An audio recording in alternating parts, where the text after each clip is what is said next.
Hola amigos, bienvenidos a otra edición del Portal del Villegas, de día lunes 17 me parece, que inicio recordando, voy a insistir en esto todo el tiempo que sea necesario, el caso de esta guagua llamada Ignacio, que tiene una enfermedad que implica que en un momento dado, si no tiene el remedio necesario, no puede respirar y se asfixia y se muere. La familia de Ignacio, que es un bebé que debe tener unos 6-7 meses en este momento, por ahí, necesita un remedio que cuesta millones de millones de millones, que cualquier persona común y corriente no puede adquirir, sobre todo si no es una vez, sino que muchas. Y por lo tanto, nosotros como otros grupos, otros canales, otras agrupaciones de gente, lo hemos estado ayudando por varios meses. Y la ayuda consiste en mandar plata a la dirección que aparece a mi derecha. Eso es, tan simple como eso. La plata que usted pueda, las veces que pueda. Imagínense que Ignacio es hijo suyo. Y en el fondo, en cierto sentido, todos los niños son hijos de todos nosotros. Eso es lo primero. Lo segundo, les recuerdo mis libros. Este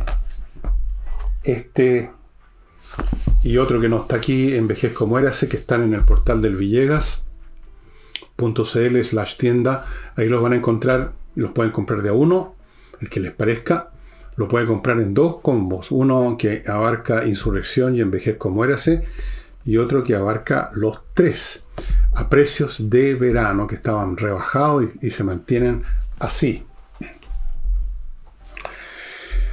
Voy a leerles a ustedes parcialmente, algunas cosas no las voy a leer porque sería demasiado largo, una llamada Carta a Chile, que honestamente no puedo saber cuánto representa. Si solo representa a los dirigentes de esta organización que escribieron esta carta, sin que esto implique que están apoyándolos toda la base de los miembros de esta organización, o si sí es representativa, yo creo que sí, de esa gente, y si es representativa también de quienes son parte activa de esa organización, porque la de la Carta Chile, son jubilados. Es la Multigremial Nacional de Militares y Policías. En general se suele decir, y creo que es bastante cierto, que en el mundo de las Fuerzas Armadas los jubilados no desaparecen, como ocurre en cualquier otra organización. Uno se jubila de, qué sé yo, la Contraloría, y uno no tiene ya más contacto con nadie ahí, uno simplemente desaparece para la Contraloría.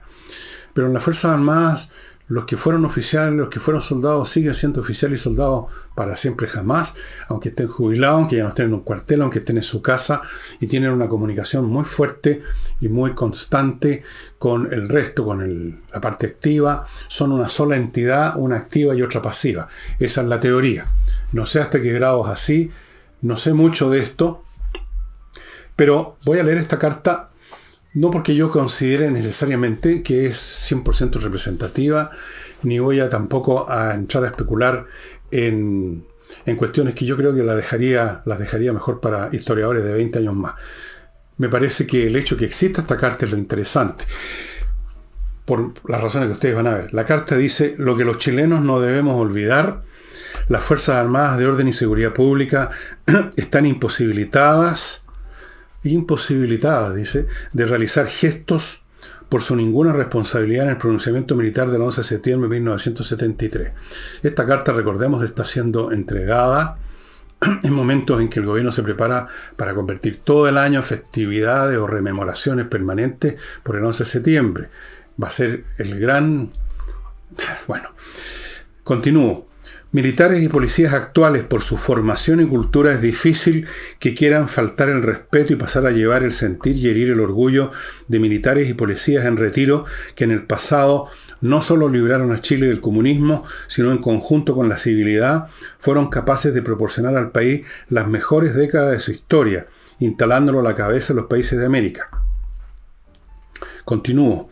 Tampoco podrán los actuales militares y policías, por ser inconveniente e injusto, opinar sobre una época que no vivieron y cuyo contexto desconocen. Más aún, estamos seguros que no desearán ofender a civiles y militares que se sienten parte importante de la historia nacional, no solo por haber depuesto un gobierno ilegítimo, sino que también luego de haber rescatado a su país desde las cenizas, catapultándolo en demanda al desarrollo.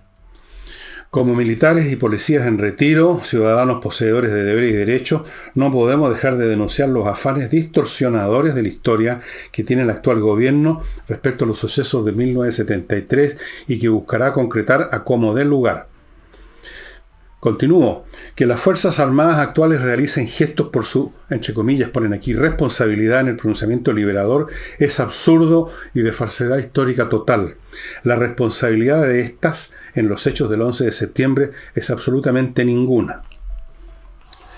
Si se debieran realizar gestos asumiendo responsabilidades, estos lo tienen que hacer la clase política, pues fue y particularmente la izquierda quien declaró la guerra a la democracia chilena a mediados de los 60 y la que llevó a Chile al borde de la guerra civil.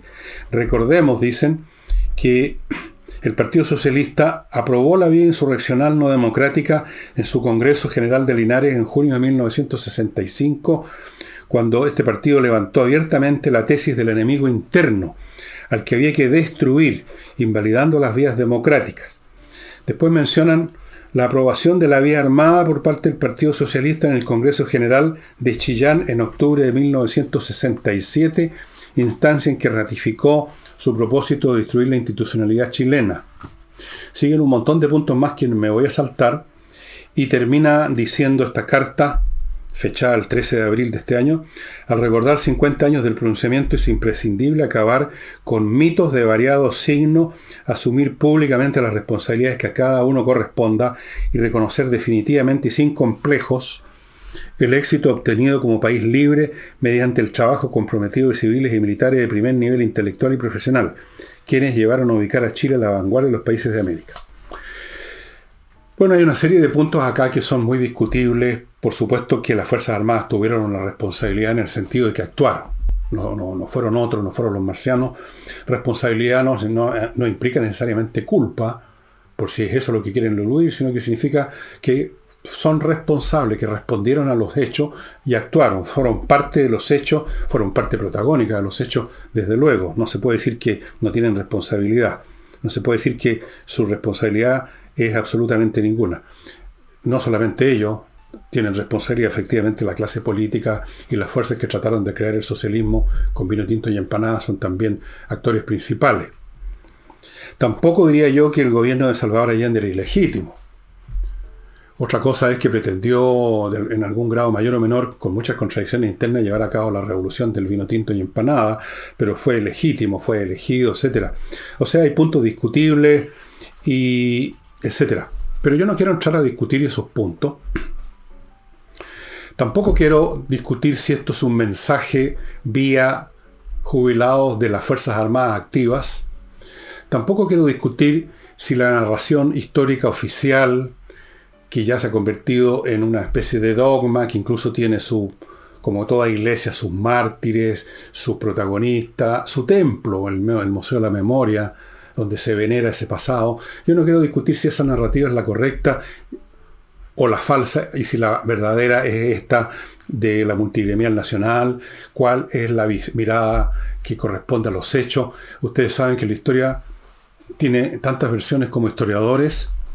Las historias se escriben hasta en un grado importante y a veces muy importante de acuerdo a las agendas políticas, los intereses de cada parte. Así que esta es una historia, esta narrativa de la multigremial es una historia, la narrativa oficial es otra historia.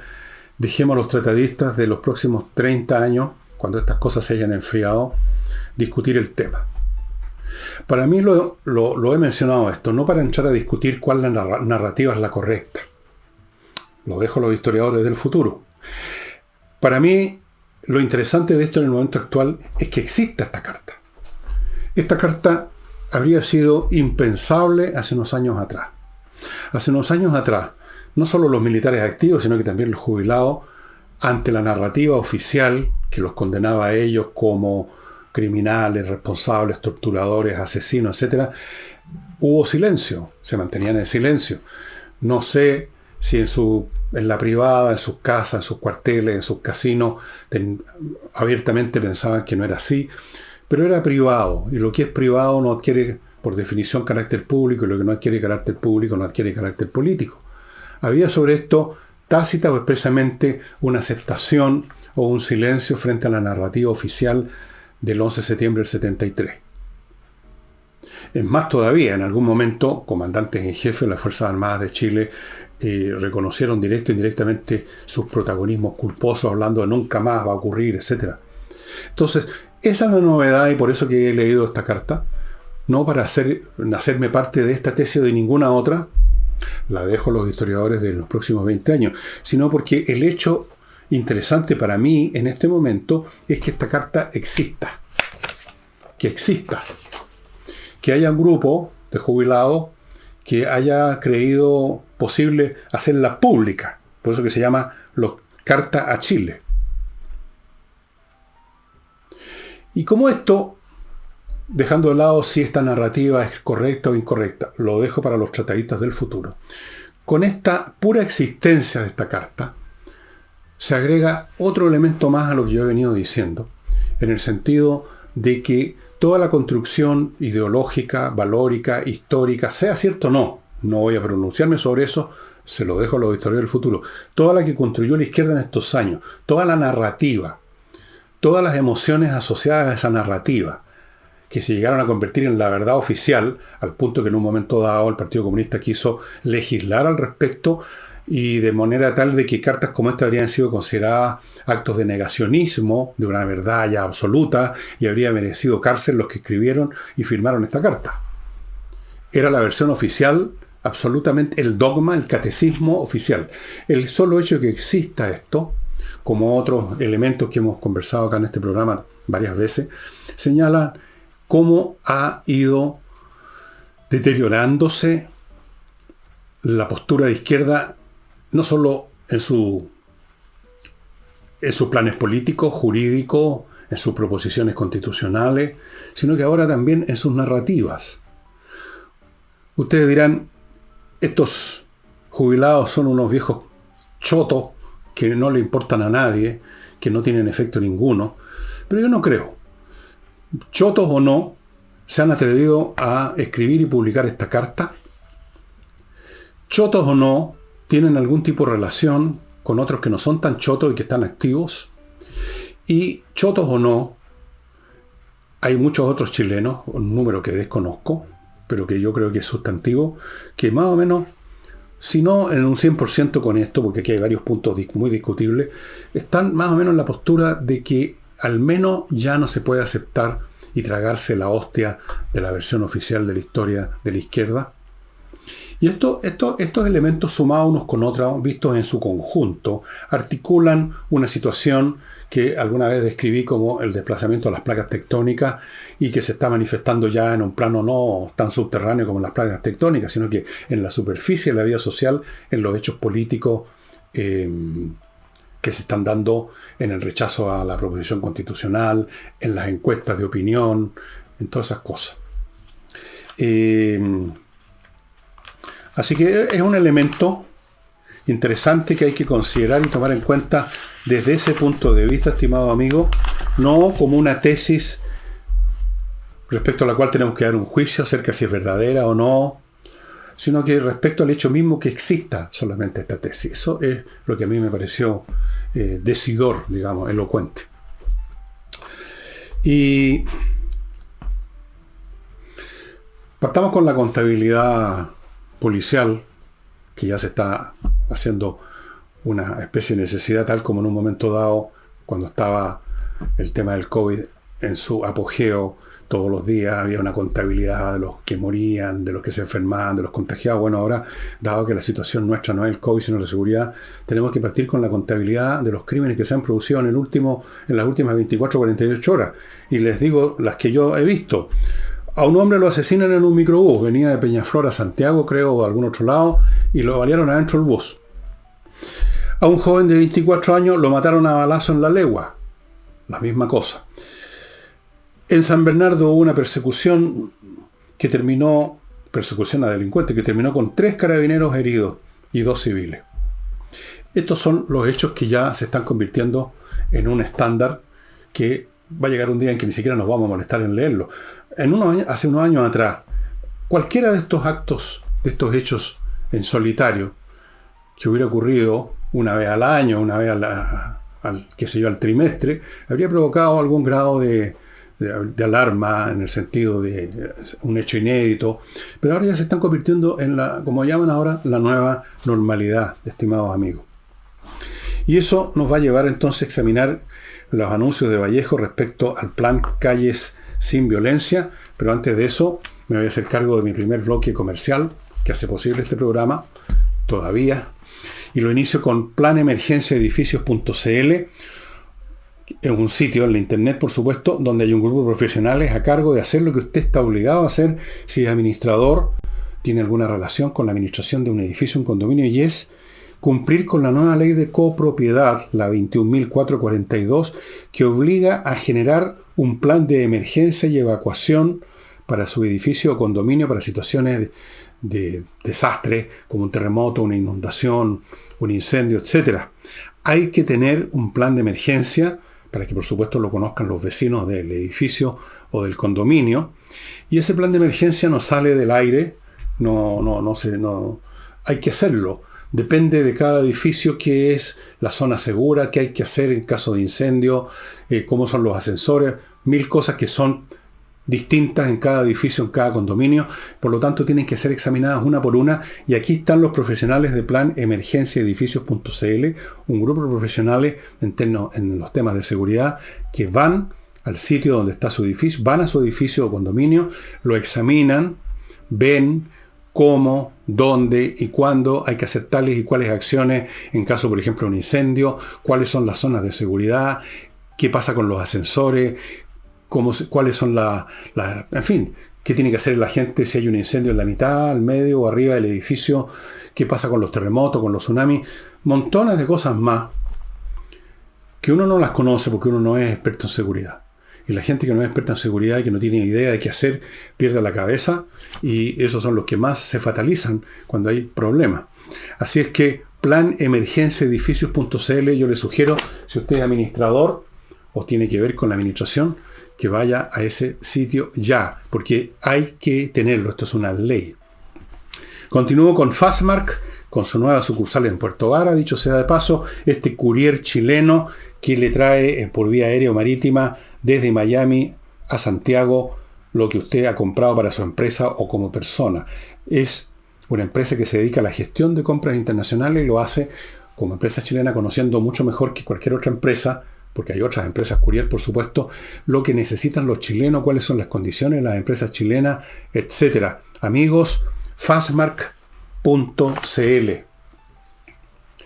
Continúo con Remodeling, una empresa con profesionales dedicados a entregarle a usted la mejor remodelación de su vivienda.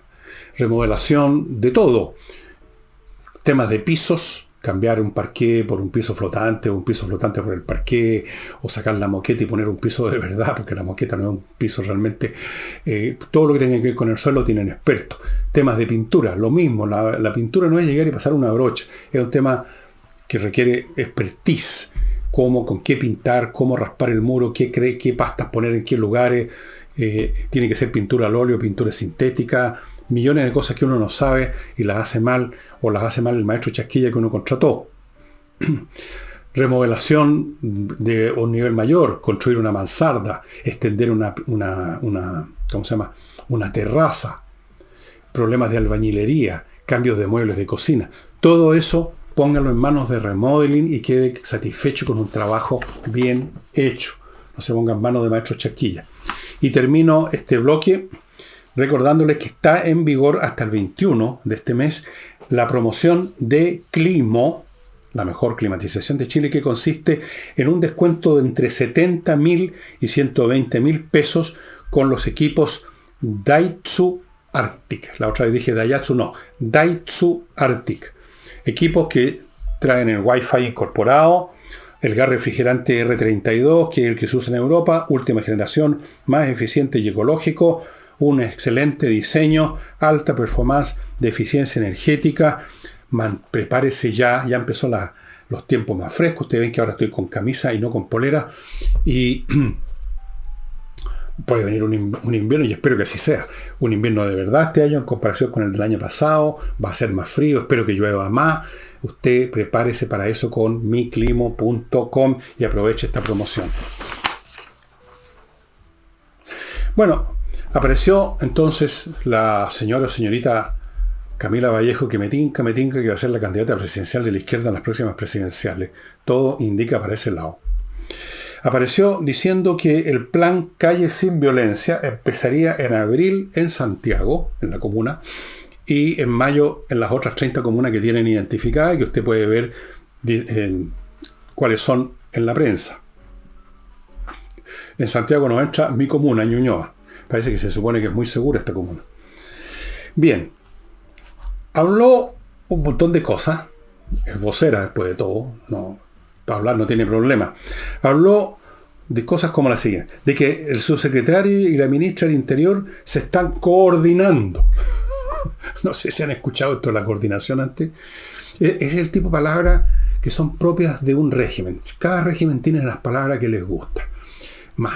Y que las usan con una cierta frecuencia por razones que algún día estudiaré.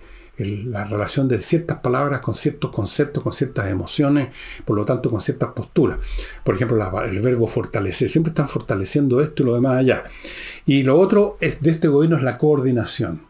Lo cual habla de que las cosas no están coordinadas, que están al lote. Entonces tienen que hacer un esfuerzo especial de coordinación, aunque uno asumiría que un Estado que funciona es por definición una máquina que ya está coordinada de hace tiempo. Están dando, o sea que las piezas se coordinan unas con otras. No, hay que coordinar. Y agregó otro elemento semántico propio de este gobierno, instalando mesas de trabajo. Podríamos decir lo mismo, si hay que instalar mesas de trabajo porque no se trabaja. Entonces hay que hacer una mesa especial para que se vayan a sentar. Yo no sé si al estar sentado y calentando silla se trabaja de algún modo, pero eso es lo que anunció. Coordinaciones y mesas de trabajo, y luego agregó para hacer lo antes posible las intervenciones. A mí se me hace difícil coordinar, ya que estamos usando esa palabra, la coordinación y las mesas de trabajo con la rapidez, para hacer las cosas lo antes posible. Me suena a mí de demora burocrática. Me suena a más reuniones como las que hemos visto en todos los temas. ¿Cuántas mesas de trabajo y coordinación hemos visto con el tema de la Araucanía? ¿Las han contado? 6, 7, 8, no sé. También habló del plan de recuperación de barrios y mencionó 2 o 3 barrios que había que recuperarlos. No dijo en qué consiste la recuperación, cómo la van a hacer y cuánto va a durar. Si esto consiste en un poco como el plan de la señora Hasler, la señora que está tan metida en asuntos muy oscuros de plata en la Municipalidad de Santiago, la señora alcaldesa elegida con la emigración de Israel de Egipto. El plan de ella que consiste en pintar fachadas, que eso era recuperar los espacios públicos. Bueno, aquí yo no sé si el plan de recuperación que menciona la señora Vallejo consiste más o menos lo mismo, en pasar una brocha de pintura por las fachadas para que dure un día limpio, al otro día va a estar otra vez rayado, al otro día van a volver los ambulantes, van a volver los delincuentes. Yo no sé en qué va a consistir para que realmente los barrios se recuperen, no un día para las imágenes de la televisión, sino que por largo tiempo, ojalá todo el tiempo. Pero entre otras cosas no puso de ejemplo, miren qué curioso, el barrio de la Plaza Baquedano. Parece que eso va a quedar definitivo para las manifestaciones de los compañeros luchadores de las primeras líneas, algo así como el elipse, el Parque Cauceños para la parada militar, la Plaza Baquedano es el elipse para las protestas, así que vayan demoliendo todo, da lo mismo, porque la recuperación no consideró el barrio de Plaza Baquedano, donde tantos negocios se fueron al diablo, gracias a las protestas, gracias al vandalismo, gracias a los energúmenos, gracias a los taraos, a toda esa gente. Pero en fin, veamos qué pasa. Yo no tengo muchas esperanzas con este gobierno, no tengo ninguna. Pero veamos qué pasa con su famoso coordinación y mesas de trabajo y con sus planes de recuperación y con todas esas cosas, a ver si disminuye la delincuencia. Lo dudo muchísimo. No va a disminuir la delincuencia, va a seguir aumentando. Esto tiene una aceleración tremenda. Cada vez están más audaces, atacan a carabineros, atacan todos los días, están disparando. Las bandas de criminales que se disputan territorio han convertido las calles en campos de batalla. Eso no va a cambiar con el plan de recuperación de barrio, con los brochazos en la fachada, con los discursos de la señorita seria, esta que se pone ahí a hablar tan seria ella, tan como dicen los franceses, comme il faut. Hay una encuesta de Pulso Ciudadano que hace subir a Boric unos 5 o 6 puntos de aprobación. Ignoro el motivo, me imagino que es porque se ha asociado, aunque sea por presencia, con los planes que se anuncian de seguridad, y como la gente está tan preocupada con el tema de la seguridad, que es el primer tema que los preocupa a los ciudadanos chilenos de lejos, entonces que alguien diga que está haciendo algo por la seguridad, o que anuncie seguridad, o que voy a salir con los carabineros a hacer patrullaje y operativo, eso por último produce una cierta, ya ok, bueno, creámosle, aprobémoslo un poco, aprobemos que por lo menos está cantinfleando sobre eso. No veo qué otro factor podría ser. No creo que sea por lo de las 40 horas, una de esas sí. Vivimos en un país con gente de tal altísimo nivel intelectual que a todos les parece maravilloso lo de las 40 horas, así que capaz que sea por eso. Vamos a ver cuánto le dura. Igual está bajo. Pero lo interesante no son las oscilaciones de aprobación de Boris, que ha estado en este juego de más, menos hace rato, y siempre en un plano bajo, sino que el hecho de quienes aparecen más preferidos para una futura elección presidencial, y el que aparece en el primer lugar con un 14,7%, casi 15% de votos favorables, digamos, es José Antonio Kast, el candidato derrotado la vez anterior, que se ha ido posicionando poco a poco, después de un largo silencio por un periodo, como el tipo que, precisamente porque lo pintaron un poco menos como el invasor de Polonia, el tipo duro, nazi. Bueno, eso mismo se está empezando a convertir, para que vean ustedes lo que son las cosas en Chile, dado lo que ocurre, se está empezando a convertir en un mérito. Un mérito que no existe porque no es nazi, José Antonio Kast. Pero los que lo creían demasiado duro, y por eso que no votamos por él, porque es demasiado duro. Bueno, ahora están empezando a considerar que eso es una virtud. Están pidiendo un hombre duro, están pidiendo un Bukele chileno.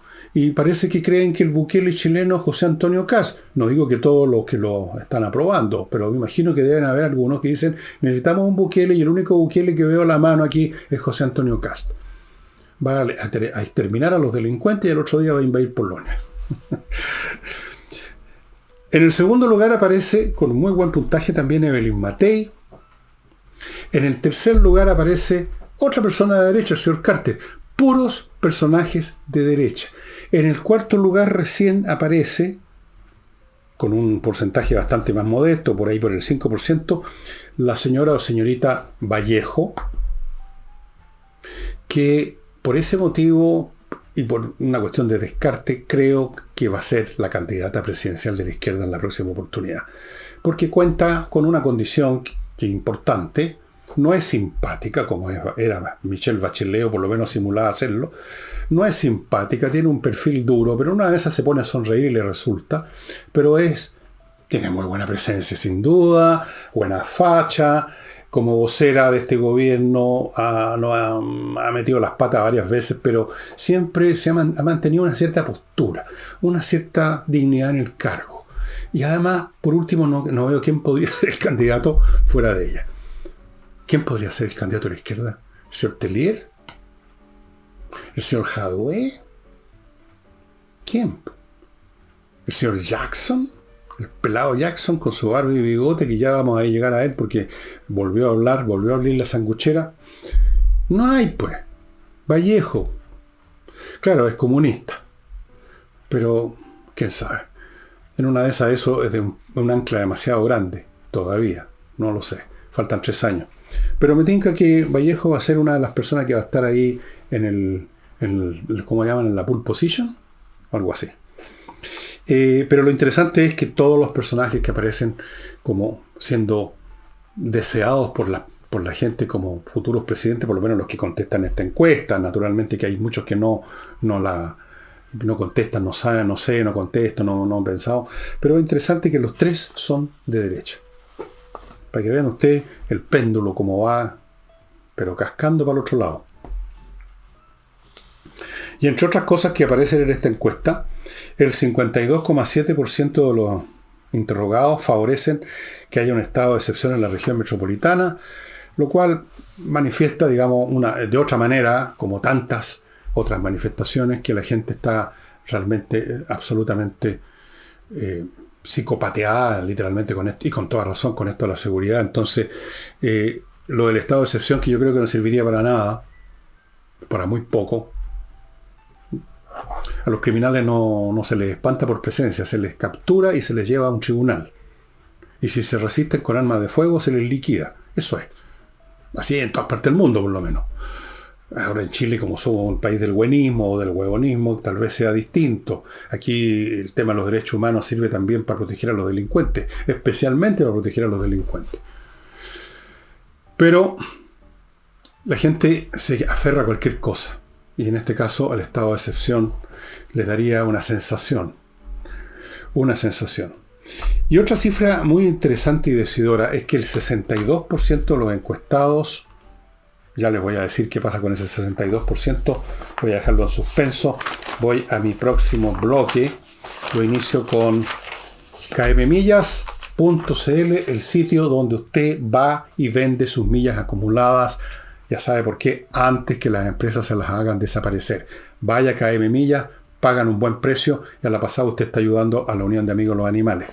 Continúo con Invierta en USA, una empresa que le permite invertir en bienes inmobiliarios en Estados Unidos con todas las facilidades. Primero porque le ofrece miles de opciones para invertir. Tiene un portafolio gigantesco. No 2 o 3 cositas, cientos, miles.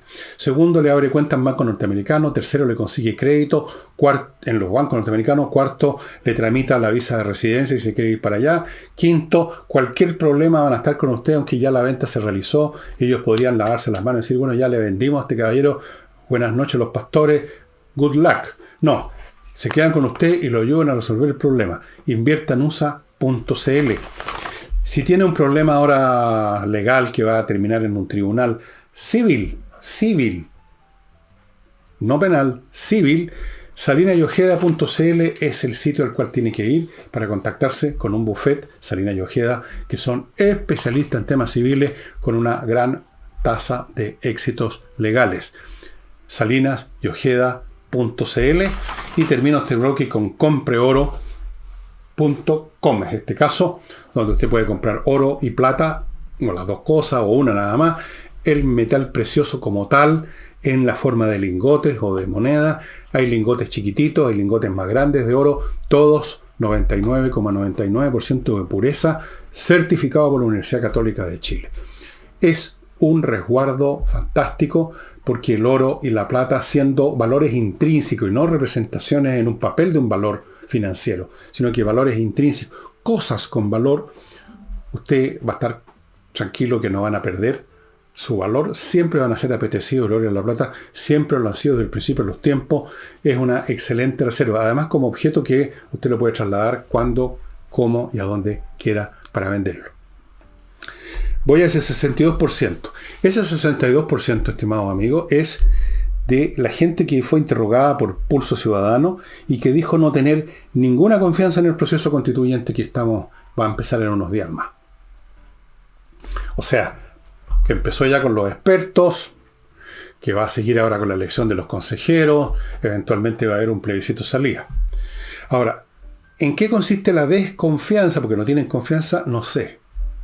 Parece que no se preguntó en la encuesta, o se me escapó a mí, parece que no. ¿Qué quiere decir no tener confianza? Esa es la cuestión central. Porque uno puede desconfiar, puede desconfiar del producto que van a sacar, del producto que va a salir de este nuevo proceso con estos concejales. Puede desconfiar de los mecanismos que van a llevar a los concejales al consejo. O sea, puede estar desconfiando de que la mecánica electoral de ahora, de algún modo u otro, y algunas personas me han denunciado que están llegando a edificios donde ellos trabajan como concejal, como consejero, no, como conserje, esa es la palabra, que están llegando documentos para que personas extranjeras se inscriban y se conviertan en electores. Esa es una de las muchas denuncias que he sufrido, que he recibido, que he experimentado. O sea, no las he experimentado ni sufrido, las he recibido. O sea, hay gente que desconfía de la mecánica. ¿Qué gente va a votar? ¿Cuánta gente van a ser realmente chilenos? ¿Qué menjunjes se pueden estar armando o que el gobierno va a armar? Yo no sé si hay alguno que se esté armando, se vaya a armar. Voy a investigar más eso de los papeles llegándole a extranjeros para que rápidamente se conviertan en electores. Pero eso podría ser una de las desconfianzas que tiene el público. La otra desconfianza es del trabajo que hagan los concejales en la asamblea. Que salga un producto no muy distinto al primer engendro. O la desconfianza puede ser de cómo va a ser el plebiscito de salida. Si va a haber otra vez también algún tipo de intervención electoral. Es un fantasma que pena a muchos ciudadanos últimamente. No la ha habido aparentemente, pero temen que la haya en un momento dado porque dicen esta gente es capaz de cualquier cosa. Temen que se distorsionen los resultados. O temen o tienen poca confianza en el buen juicio de sus conciudadanos y piensan que capaz que una vez más que les den el voto favorable porque parece un poquito más simpática la proposición y porque hasta gente de la derecha está cantando la canción de que necesitamos una nueva constitución. Entonces hay muchas fuentes de desconfianza y no sé a cuál se refiere la gente de este 62%. Lo único que yo sé y lo que les puedo decir es que hay que participar. La única forma de destruir cualquier truco que se esté armando en cualquier nivel de estas cosas que he mencionado es derrotado por los votantes, si asisten a votar masivamente y expresan su opinión. Eso es.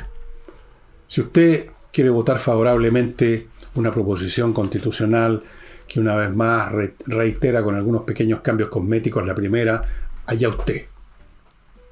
Si usted quiere votar en contra de cualquier proposición, va a tener que esperar el plebiscito de salida, pero va a tener que votar. Y mientras tanto, vote por candidatos que le ofrezcan la seguridad que no van a darse vuelta al día siguiente en la votación. Lo que sí, yo insisto en que hay que votar.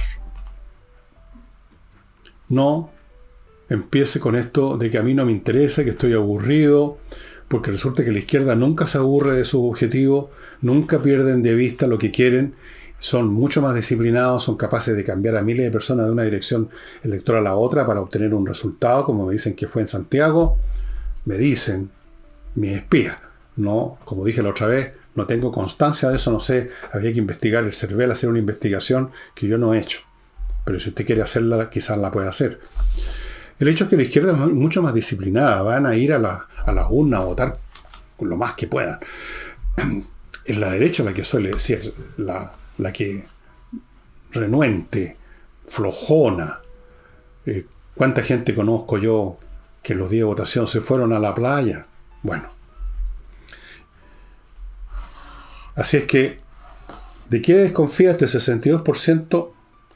O se usaron la palabra desconfianza para expresar malestar, porque no había otra, para expresar, yo no quería que hubiera otro proceso, yo quería que dejáranse de tonteras, sigamos con la constitución que tenemos, que no le ha hecho daño a nadie, ha funcionado durante años sin ningún problema, terminemos con esta tontería y dediquémonos a hacer las cosas que el país necesita. Pero no tenían cómo decir todo eso y lo pusieron como desconfianza. No lo sé. Las encuestas son, en algunos casos, cuando no hay una precisión absoluta en la pregunta, imprecisas, porque entonces también la respuesta es imprecisa y uno no sabe qué significa realmente la respuesta, porque tal vez no se sabe qué significa la pregunta exactamente. A veces no está bien definida.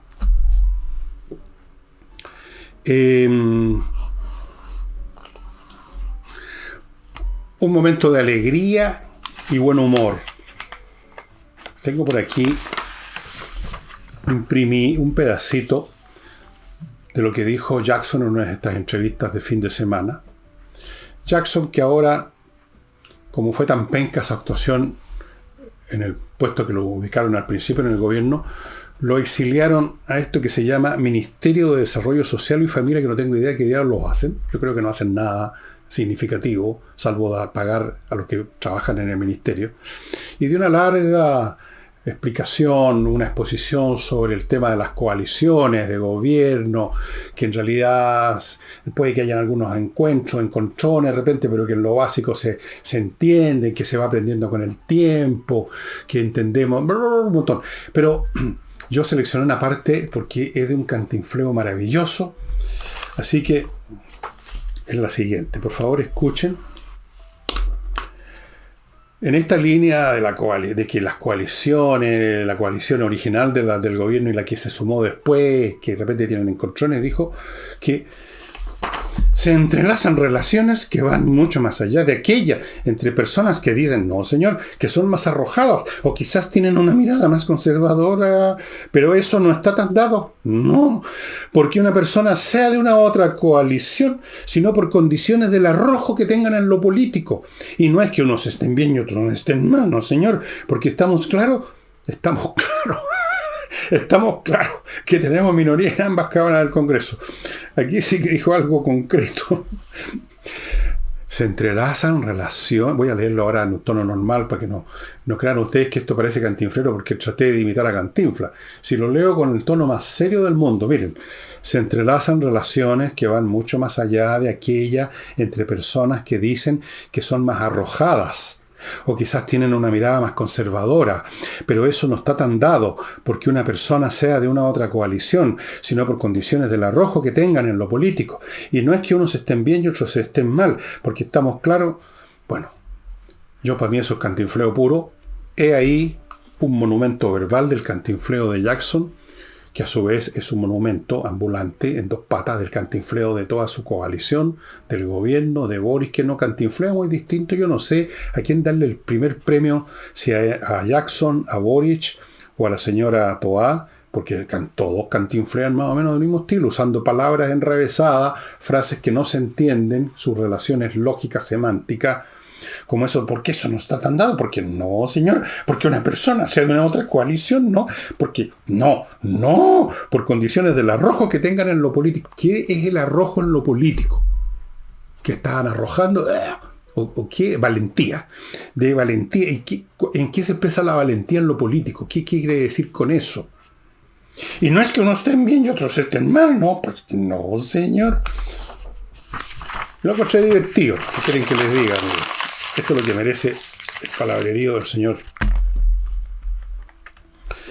Pero no es el único que cantinflea en el universo universal de la izquierda, porque tenemos a un señor, Lula, que está más gordo, más viejo y más tonto que antes, ahora en su segundo o tercer mandato, no sé cuánto, y que se está dando una gira, porque parece que están haciendo giras toda esta gente. Ya el otro día dijo la soberana tontería de que Estados Unidos está fomentando la guerra de Ucrania. O sea, Estados Unidos debe dejar de darle armas a Ucrania para que Ucrania no se pueda defender, se rindan, y los rusos, que parece que le gustan a Lula, se quedan con la mitad del territorio o todo el territorio de Ucrania. Esa es la gran receta. Pero luego inventó la siguiente. Propuso un G20 por la paz. Un G20 por la paz de todas las naciones que quieren la paz. ¿Qué es eso? ¿Cuáles son las naciones que quieren la paz? Así, en lo práctico, cuando tienen un conflicto con otra. Todas las naciones quieren la paz, siempre que salgan con la suya. Yo estoy seguro que Putin, y así fue, lo demostró en los primeros días de su operación en Ucrania, que quería obtener lo que quería sin disparar un tiro, por supuesto. Lo dijo hace muchos años, en el siglo XVIII, el autor de ese famoso ensayo sobre la guerra, cuando dijo que el invasor es pacifista porque quisiera lograr sus cometidos sin que se perdiera un hombre, sin perder una bala. No hay nada más pacifista que un invasor, que un conquistador. Por eso que la guerra en Ucrania la inició Putin bautizándola Operación Militar Especial. Y en los primeros días, no se me ha olvidado, daba instrucciones especiales que no dispararan a los cuarteles donde estaban las tropas ucranianas. O sea, metió sus columnas de tanques con la idea de que los ucranianos se rindieran, que no dispararan un tiro, se apoderarían de Kiev. Y ya ven ustedes lo pacifista quiere. O sea, Putin perfectamente podría estar en el G20 del guatón guachuchero. Sí, un hombre que en el fondo de su corazón quería la paz. Lamentablemente se convirtió en guerra. Estoy seguro que Hitler, cuando invadió Polonia, también hubiera querido que nadie le disparara un tiro. Y habría sido más barato no tener que después reponer las bajas. ¿Qué es eso de que los países que quieren la paz? Francamente, el nivel intelectual de los líderes de izquierda de América Latina es francamente digno de Ripley, o sea, de un bajo nivel, de un grado de estupidez, de ignorancia fantástico. Amigos, entrena inglés. No olviden que sigue su plan de verano, 24 clases por menos de 400 lucas, y usted queda con una base sólida, porque las clases las dictan profesores de inglés y se dictan online y por lo tanto son muy fuertes. Cualquier consulta, mande un mail a entrenainglés.com. consulta@gmail.com, qué sé yo. Patricia Stocker, registro de marcas en Chile y en el extranjero. Si usted tiene una marca, y la marca puede ser, por ejemplo, el nombre que le puso a su nueva pyme, esa es una marca, hay que registrarla para que no lleguen los vivos después de disputársela. patriciastocker.com es el lugar donde hay profesionales que se dedican a inscribirlas en Chile y en el extranjero, y luego de hacer eso, protegerlas, renovarlas, defenderla, etcétera, todo lo que se requiere, porque las marcas no son eternas, no quedan inscritas en piedra, hay que haber una permanente acción. patriciastocker.com. Y Hey, el corredor inmobiliario que hace la pega en Chile, es el que está vendiendo propiedades inmobiliarias en un momento bastante difíciles para ese sector. Y él vende. ¿Por qué? Porque trabajan todos los días, lunes a domingo, como vuestro servidor, y tienen métodos innovativos, así que a ellos les resultan las ventas mejor, bastante mejor, de hecho, mucho mejor que otros corredores. Y ahora, un libro que les voy a mostrar para los interesados en la historia de la antigüedad clásica, que yo sé que hay algunos aquí, por lo menos en el programa.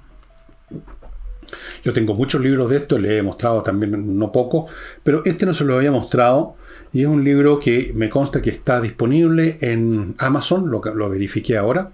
Es Los orígenes de la civilización griega 1100 al 650. Después del 650, que más o menos este periodo se ya habla de la Grecia arcaica.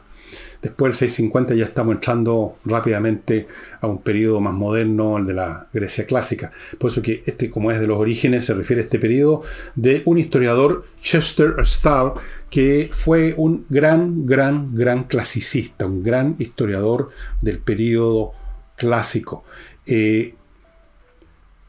Todas las críticas que veo aquí en la contraportada son excelentes, por supuesto que nos ponen las malas críticas, pero Chester Starr es realmente un tremendo. Yo he leído otros libros de él, es muy original además, no es uno que repite lo que usted lee en otro texto, sino que tiene otra mirada sobre los mismos hechos, les da otra luz, y eso lo hace muy interesante. ¿Cómo surgió esta civilización? ¿Cuáles son los orígenes? Los contactos muchísimos que tuvo con Oriente, porque Grecia, la civilización griega no nació de la nada. Fue fundamental sus contactos con civilizaciones que estaban mucho más adelantadas ya, como en Egipto, en Medio Oriente estaban los asirios, los babilonios, qué sé yo, habían otros, los asirios.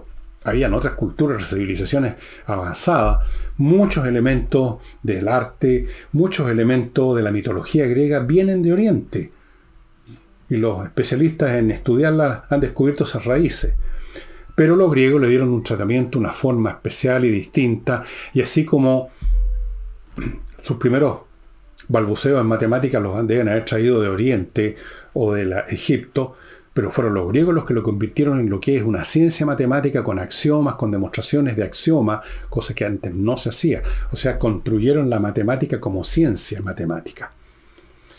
Y en muchas otras cosas hicieron innovaciones tremendas. Si ustedes ven, por ejemplo, las esculturas de los periodos de Egipto, el periodo faraónico, van a ver que se parecen a las que empezaron a hacer los griegos más o menos en este periodo de este libro, pero después qué cosa más distinta, la escultura griega, de la que seguían haciendo igual en Egipto, las mismas cosas hieráticas, así, sin dimensión, tiesa.